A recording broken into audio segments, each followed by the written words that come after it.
자, 오늘 말씀, 우리가 은혜 받고 승리할 오늘의 말씀은 시편 146편 1절에서 2절의 말씀입니다. 제가 읽어드립니다. 할렐루야, 내 영혼아 여호와를 찬양하라. 나의 생전에 여호와를 찬양하며 나의 평생에 내 하나님을 찬송하리로다. 아멘. 오늘 이렇게 짧은 두 절의 말씀이지만 이 두 절의 말씀 안에 찬양이 무엇이고 또 찬양을 우리가 어떤 자세로 해야 되고 또 어떤 방법으로 해야 되는지가 이렇게 간략하게 집중되어 있습니다. 처음으로 이제 우리가 찬양의 내적인 형태, 1절에 보면 할렐루야 내 영혼아 여호와를 찬양하라. 내 영혼아, 영혼이 하는 것이 찬양이에요. 나 자신이 하는 것이 아니라 하나님께로부터 받은 나의 영혼, 그 영혼이 하나님을 찬양해야 됩니다. 그리고 그 내 영혼이 먼저 찬양을 해야 그 자세가 되어 있어야 내가 살아있는 평생에 하나님을 찬양할 수 있어요. 또 찬양의 외적인 형태, 내 평생에 살아가는 동안에 일어나는 모든 일들, 하나님의 뜻대로 사라지는 그 삶 속에 일어나는 모든 일들이 찬양의 방법이 됩니다. 그래서 찬양이라는 것이 우리가 흔히 이야기하면 좀 음성적, 음성, 우리가 말하는 목소리, 또 청각, 귀, 또 혹은 시각, 눈으로 보는 방법으로 하나님을 경배하는 행위다 이렇게 이야기해요. 이것뿐만이 아니에요. 삶 속으로 들어간다 그러면 이 음성, 청각, 또 시각 이것뿐만이 아니라 모든 수단들이 찬양으로 쓰임받게 됩니다. 그래서 우리에게 가장 필요한 것은 내적인 형태, 이 내적인 형태가 중요한 거예요. 그러니까 이 찬양의 자세, 이 찬양의 자세가 우선되면 우리는 무엇을 해도 찬양이 됩니다.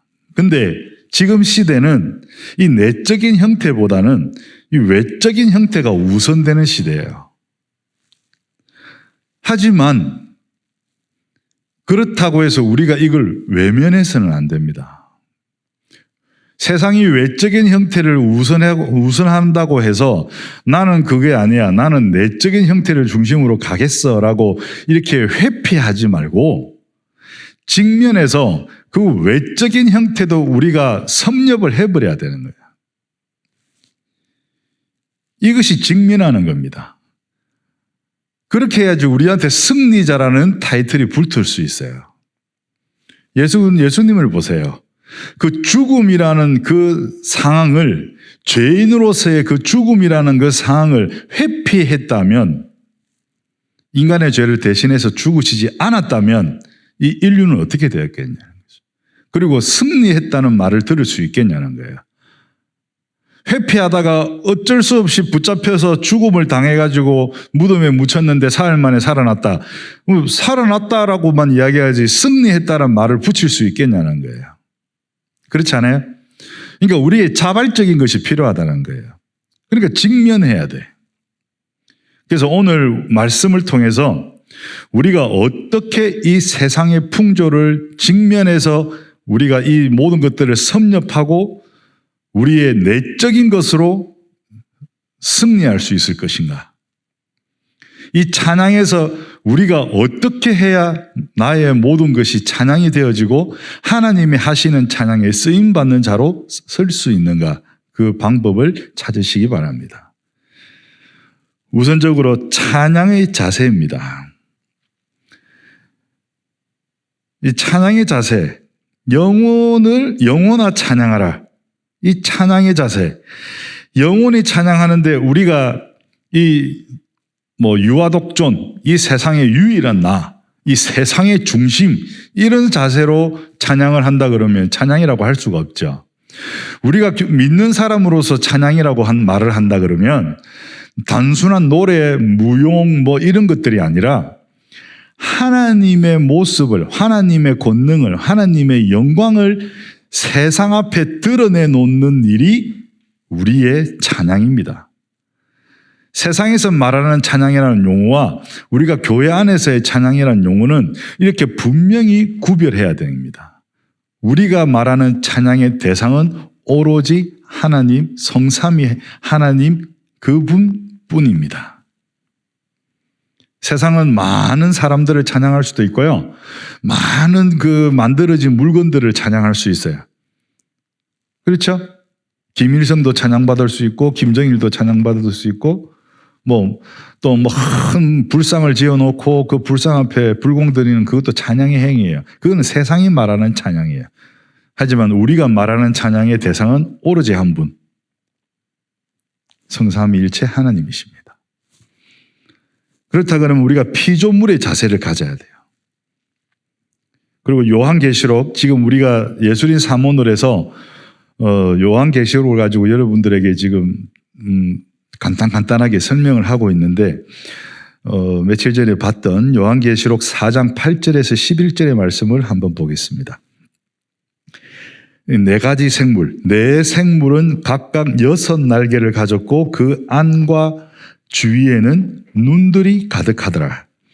그들이 밤낮 쉬지 않고 이르기를 거룩하다 거룩하다 거룩하다 주 하나님 곧 전능하신 이여 전에도 계셨고 이제도 계시고 장차 오실 이시라 하고 그 생물들이 보좌에 앉으사 세세토록 살아계시는 이에게 영광과 존귀와 감사를 돌릴 때에 24 장로들이 보좌에 앉으신 이 앞에 엎드려 세세토록 살아계시는 이에게 경배하고 자기의 관을 보좌 앞에 드리며 이르되 우리 주 하나님이여 영광과 존귀와 권능을 받으시는 것이 합당하오니 주께서 만물을 지으신지라 만물이 주의 뜻대로 있었고 또 지으심을 받았나이다 하더라. 이 모습이 천국에서 보좌에 앉으신 하나님께 드리는 찬양의 모습이에요. 그래서 제일 먼저 우리가 살펴봐야 될 것이 피조물의 자세를 가지고 밤낮 쉬지 않고 이르기를 거룩하다 거룩하다 찬양을 하는 거예요. 밤낮 쉬지 않고 이르기를 밤낮 쉬지 않고 찬양했다 그랬어요. 여러분들 어때요? 밤낮 쉬지 않고 찬양하려면 어떻게 살아야 돼요? 임마누엘 하면 되잖아요. 리드하면 되잖아요. 그리고 완전히 임마누엘 리드에 대한 의식을 하지 않아도 될 만큼 하나님의 뜻과 계획에 원리스 되어버리면 돼요. 예수님의 기도가 그거였잖아요. 지난주 우리 깨어 기도하라는 그 예수님의 말씀의 핵심이 뭐냐? 하나님의 뜻과 계획에 원리스 되는 기도.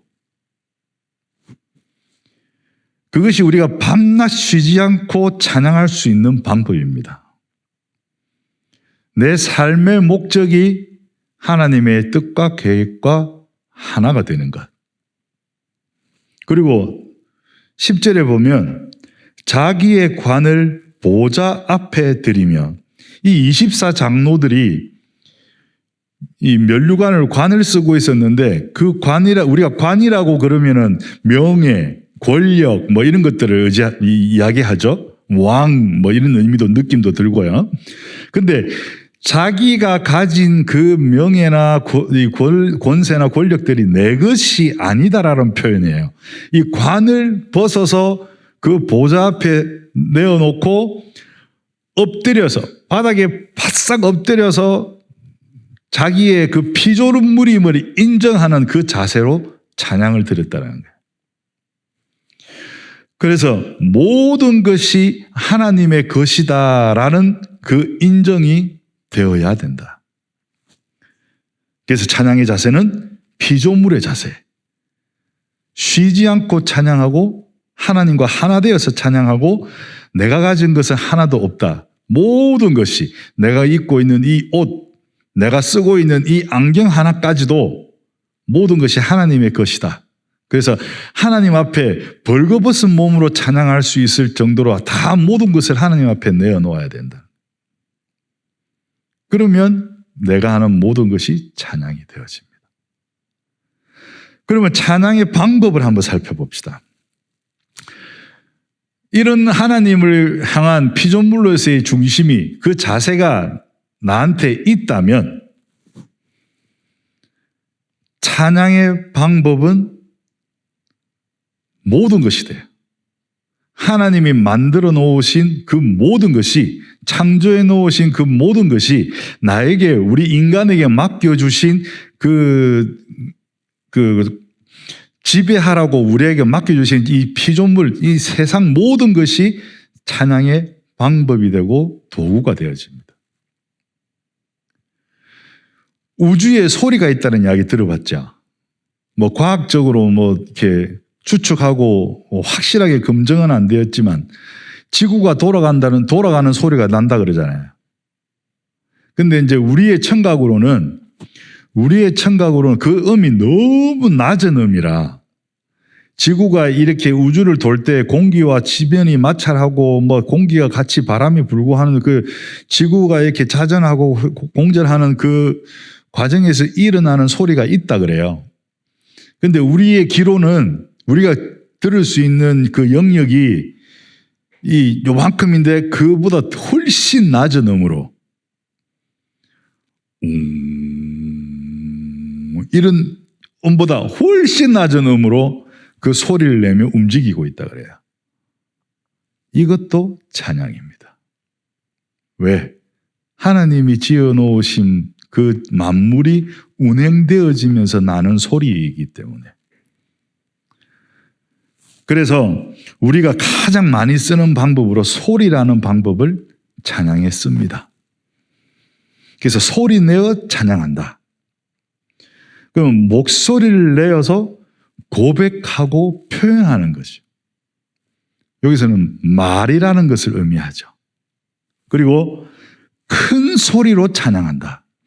나지막한 소리로 차분하게 찬양할 수도 있지만 큰 소리로 하나님께 대한 사랑과 존경의 표현, 또 큰 소리로 한다. 그러면은 갈급한 표현, 그것으로 찬양한다. 그러면 좀 더 발전되면 노래로 찬양한다. 우리가 곡조가 있는 말로서 곡조를 붙여서 찬양한다. 여기서 더 우리가 좀 생각해 볼 것은 새 노래로 찬양한다. 여기서 아주 이걸 잘 생각해야 돼요. 새 노래가 새로워져야 되나요? 노래를 부르는 이가 새로워져야 됩니다. 우리가 늘 똑같은 노래를 부를지라도 지금 부를 때와 나중에 내가 뭔가 하나님의 연단을 받고 그 노래를 부를 때와 또 하나님의 은혜를 받고 그 똑같은 노래를 부를 때와 내가 나이가 10대에서 부를 때, 20대에서 부를 때, 30대에서 부를 때 그 찬양의 은혜가 달라요. 왜냐하니까 내가 영적으로 성숙해지기 때문에. 물론 영적으로 성숙해지지 못하고 영적으로 어려져서 그 찬양을 부를 때 또 다른 느낌이 있겠죠. 그러나 우리에게 전제되는 것은 영적인 성장이 전제되어 있기 때문에 우리가 영적으로 성장함으로써 내가 새 사람이 되어서 부르는 노래가 진정한 새 노래라는 거예요. 이 노래 저 노래 아무리 불러봐야 내가 새로워지지 못하면 그 노래는 새 노래가 아니에요. 하나님은 중심을 보시기 때문에. 그래서 우리가 새로운 감격, 그 새 사람의 노래를 불러야 됩니다. 그리고 여기서 한 가지 또 우리가 좀 염두에서 생각할 것은 이 노래라는 것에 대한 형태예요. 지금 우리는 너무나 발전된 노래를 부르고 있어요. 악기 여러 가지 악기로 연주하고 그 화음 속에서 선율을 찾아서 아주 뛰어난 기술로 노래를 하고 있는데 옛날에 심지어는 수백 년 전이나 수천 년 전에는 노래의 형태가 이렇지 않았어요. 알죠? 성당에서 어떻게 미사할 때 그런 음악들 들어봤어요? 중얼중얼 거리잖아요. 그러니까 음악이라는 그 화음이라는 또 아니면 선율이라는 그런 악기의 흐름이 있고 그 위에 말이 올라서면 이걸 노래라 그랬어요. 그걸 노래라 그랬어요. 그래서 이제 마이스터징어라고 해서 독일에서는 그리고 또 음유 시인이라 그래요. 시를 그냥 이 류트라는 악기에 이렇게 뚱당당당 띵당당당 쭈릉 이러고 뭐라 예를 들어서 하늘에 계신 우리 아버지여 쭈릉 이름이 거룩히 여김을 받으시오며 이걸 노래라 그랬다고요. 그러니까 우리가 노래를 잘하고 못하고 또 그 소리가 막 고음이 올라가고 안 올라가고 이 중요한 것이 아니라 그 중심에 피조물의 자세가 되어 있느냐, 찬양할 사람으로서의 자세가 되어 있고 곡조가 붙거나 악기에 반주가 붙으면 그걸 보고 노래라 그랬어요. 시편에 나오는 다윗의 노래들이 다 그런 거예요. 그렇게 이해를 하고 가야 돼요. 그 다음 악기로 찬양을 해요. 악기에는 가사가 없어요. 안타깝지만 그지? 악기는 가사가 없어요. 그래서 가사가 있는 노래를 연주를 하면 우리가 가사를 연상하면서 기억을 더듬으면서 그 음악을 들어요. 연주를 들어. 그러면서 우리가 가사의 은혜를 받죠. 가사를 모르면 그냥 음악이야. 근데 여기서 중요한 것은 우리는 영적인 동물이기 때문에 여러분들이 마음속에 하나님을 찬양하는 그 표현을 그 자세를 가지고 표현하면 우리는 그게 찬양으로 느껴진다는 거예요. 왜냐? 저 사람은 하나님을 믿는 나의 동력자라는 것을 우리가 알고 있기 때문에 저 연주는 하나님을 향해서 하고 있다. 그것만으로도 내 마음속에 찬양이 되어져요. 여기서 또 플러스해서 악기를 가지고 주님을 찬양하면 노래를 하든 무용을 하든 무엇을 하든 그 찬양이 훨씬 더 풍성해지네요. 그래서 그 찬양의 풍성함을 위해서 이게 사람도 많이 있으면 풍성해지고, 그죠? 찬양을 함께 여러 명이서 하면 찬양이 풍성해지고 또 거기에 악기가 더해지면 더 풍성해지고 그 풍성한 찬양이라는 것이 그런 거야. 그래서 악기로 찬양하는 방법. 그래서 여기까지는 소리로 찬양하는 방법이었어요. 그 다음에 몸짓으로 찬양. 우리가 손뼉을 치면서 찬양하죠. 이게 손뼉을 친다는 것은 기쁨의 표현이에요. 기쁨의 표현. 그냥 단순하게 리듬을 맞추는 것이 아니라 손뼉을 치려면 뭔가 리듬을 타야 되는데 내 마음속에 기쁨이 있지 않으면 이 손뼉 치는 것이 쉽지 않아요. 그래서 우리가 찬양 인도를 이렇게 하고 또 앞에서 회중으로서 우리가 찬양을 할 때 우리 손뼉치며 찬양합시다. 뭐 이런 말 하지 않더라도 리듬을 타서 기쁨이 이제 넘쳐나면 나도 모르게 손뼉을 치게 되거든요. 그래서 그 손뼉 친다는 것에 대한 우리의 이미지를 염두해 두고 가면 내 마음이 기뻐지는구나라는 것을 알게 돼요. 또 손을 들고 찬양한다. 손을 든다는 의미는 성령님께 우리 마음과 삶을 열기 원한다는 것.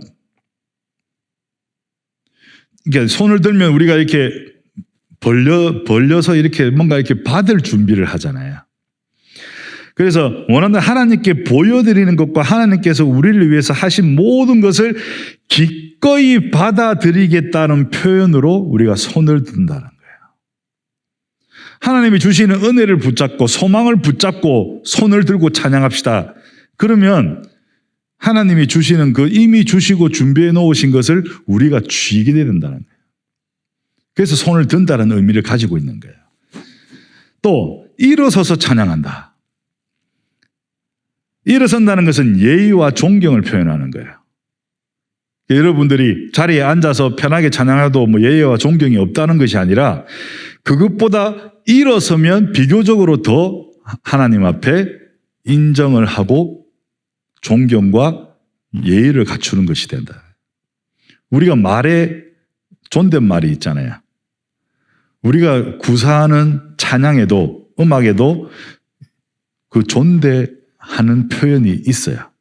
직감적으로 어떤 건지 알겠죠?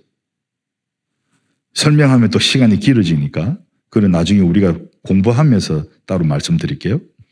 그리고 무릎 꿇고 굽혀 엎드리고 얼굴을 땅에 대고 엎드려서 찬양한다. 24장로들이 그랬죠.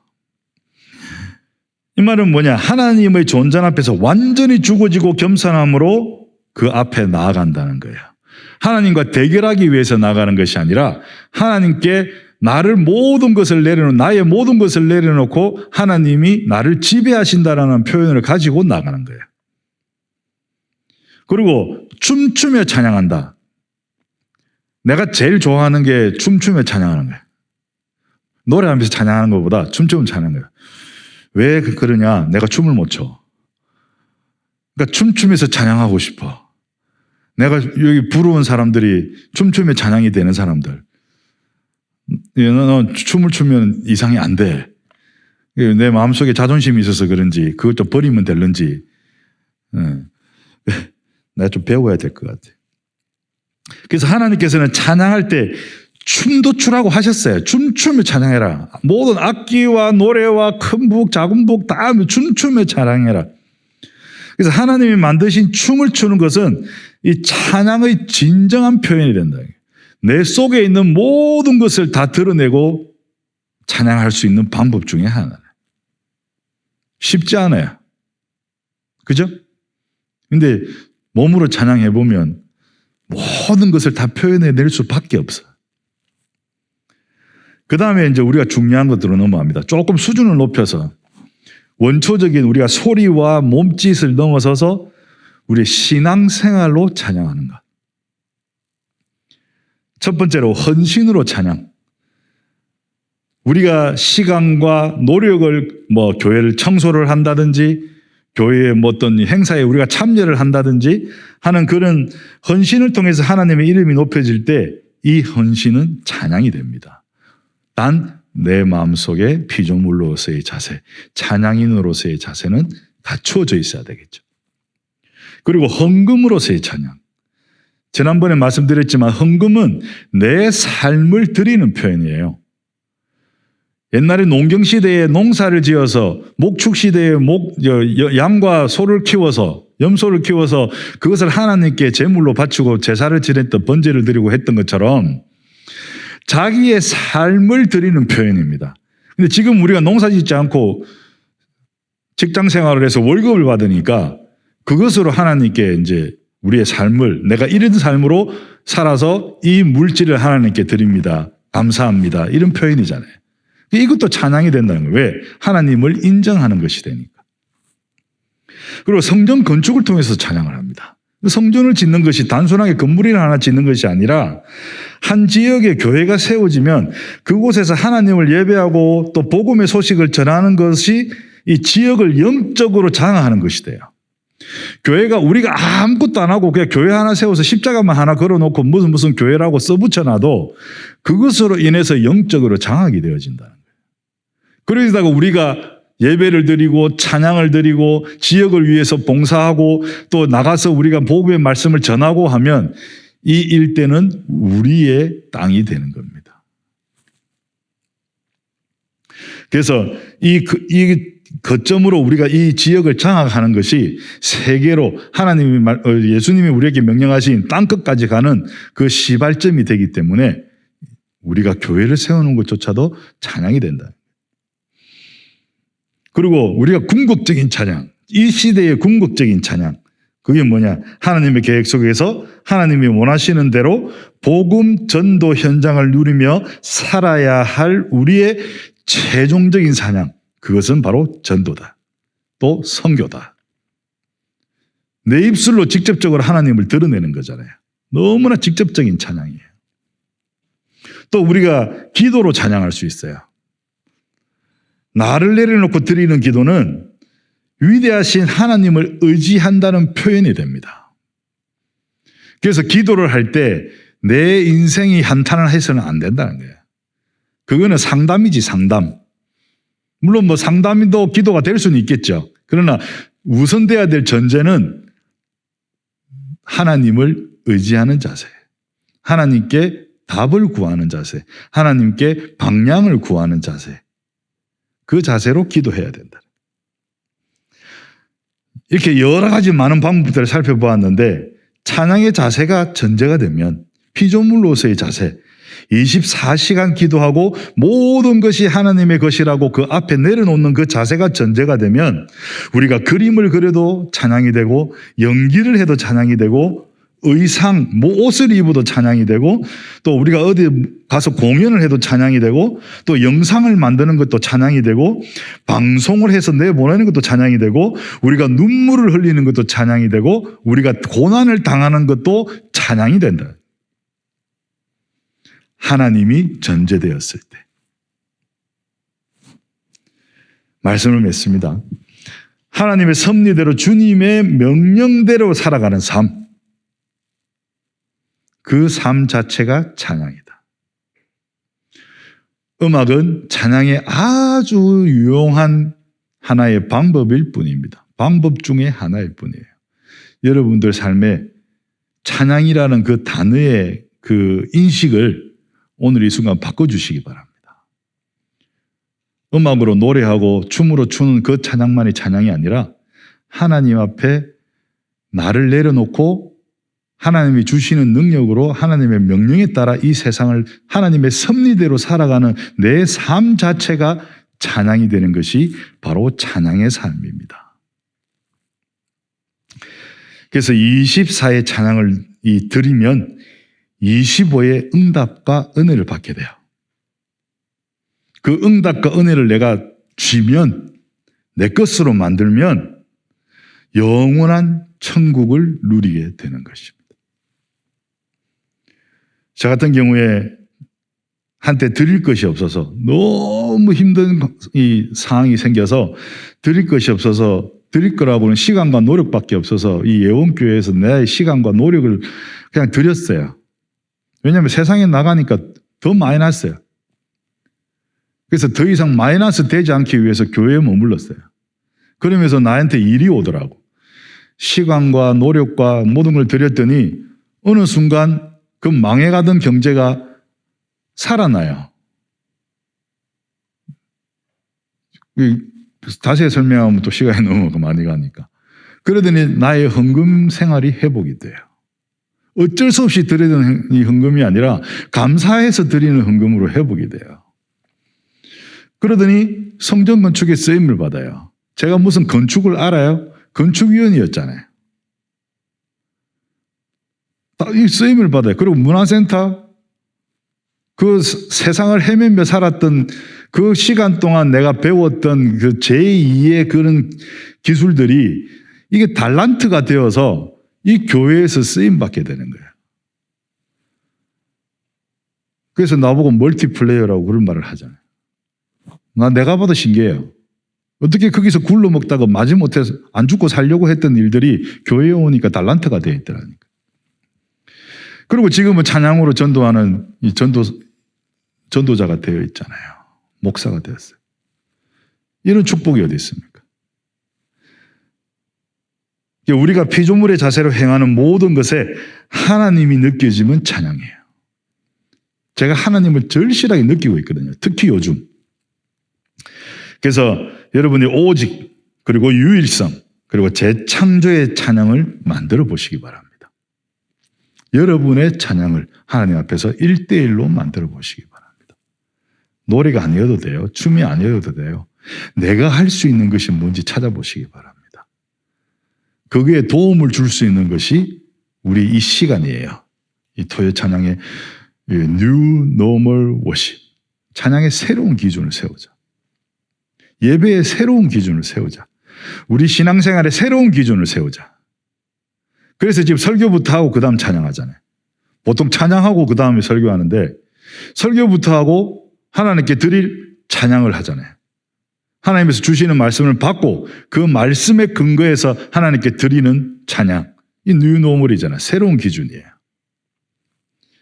여러분들 그 현장에 지금 선구자로 있는 겁니다. 자부심 가지시기 바랍니다. 그래서 여러분들이 현장에서 쓰임받는 예술인, 전공을 했든 안 했든 나이가 많건 적건 어쨌든 여러분들은 하나님 앞에 예술인이고 찬양인입니다. 직설적인 복음의 표현이 아니어도 됩니다. 우리가 찬양하는 데 있어서 예술 활동을 하는 데 있어서 하나님 여기 나와 있지만 모범적인 찬양은 거룩하다 직설적으로 하는 거예요. 그러나 세상에서 그 직설적으로 하는 찬양만으로는 세상을 정복하지 못해요. 서밋으로 서서 그 서밋들과 경쟁하기 위해서 내가 믿음의 사람이라는 것을 숨기지 않고 내가 믿음의 사람이라는 것을 드러내면서 세상의 문화를 해도 충분히 찬양이 되어진다는 겁니다. 그래서 세상을 넘어서는, 나를 넘어서는 찬양하는 예술인 되시기 바랍니다. 기도하겠습니다. 하나님 아버지 감사드립니다. 저희들에게 찬양을 주시고 또 찬양의 도구로 저희들을 만들어 주시고 또 그 찬양의 주역으로 세워주심을 감사드립니다. 저희들이 하나하나 계획하고 변화시켜가고 있는 이 찬양이 하나님의 뜻에 따라 움직이게 하여 주옵시고 저희들이 드리는 이 찬양 속에서 하나님의 계획이 발견되고 저희들이 드리는 이 찬양 속에서 세상에 하나님을 선포하고 외치는 그런 복음의 찬양이 되게 하여 주시옵소서. 이 시간 함께하는 이 우리 사랑하는 렘넌트들이 찬양할 때 그 영적인 성장을 이루어서 매일매일 새 사람으로 새 노래를 찬양할 수 있도록 주님께서 허락하여 주시옵소서. 예수 그리스도 이름으로 기도드리옵나이다. 아멘.